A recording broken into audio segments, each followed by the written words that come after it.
And we don't have room for that. Another thing I've seen in my church, I've heard some of my church people say some things. I've seen it in my family. Um, I know of young people who were assaulted and abused and taken advantage of in their young ages. And as they're starting to develop and grow and become adults, many of them suffer mentally from the trauma, trying to navigate through it. Mm-hmm. And there are folks who have the audacity to say they just need to get over it. Oh, come on. Yeah, they just need to get over it. And I hear church folk, I've heard church folks say that. And folks in my family who, if they don't say it, they think such things. I always tell folks, you know what? I don't raise my children and my family to be the people that sweep stuff under a carpet. Sweeping stuff under the carpet doesn't rid us from the trauma of trash.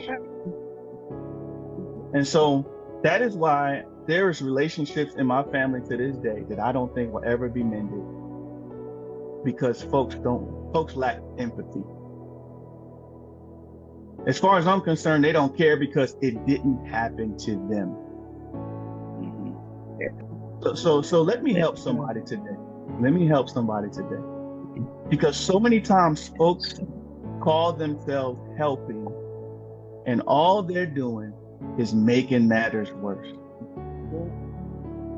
So the very first thing that you should do when it didn't happen to you, and you truly can't understand, I'm talking all the stuff that we're seeing in the news, the things that are happening to other folks, is we got to learn to empathize with the feelings of others. If you want people to respect you, you got to respect their feelings too. And I'm gonna give you something. I want you to remember, what you sow, you will reap. Say and that. When you look at Matthew chapter 7 and 12, it lets us know that this is especially true when people are hurting, when people are grieving, when people are fearful, or when people feel like they have been done wrong. Yeah.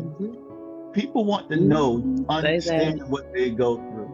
Sure. They don't care what you know first, They don't want to care what you know until you first show that you care. And remember this is a big piece too. You don't have to understand what they're going through and how they're feeling to empathize with their emotions. You don't even have to agree with them to empathize with their emotions.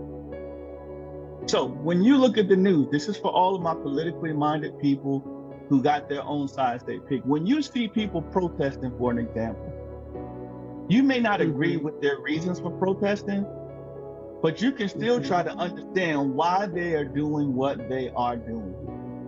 Yes. This had to be touched on. I shouldn't have looked at the news.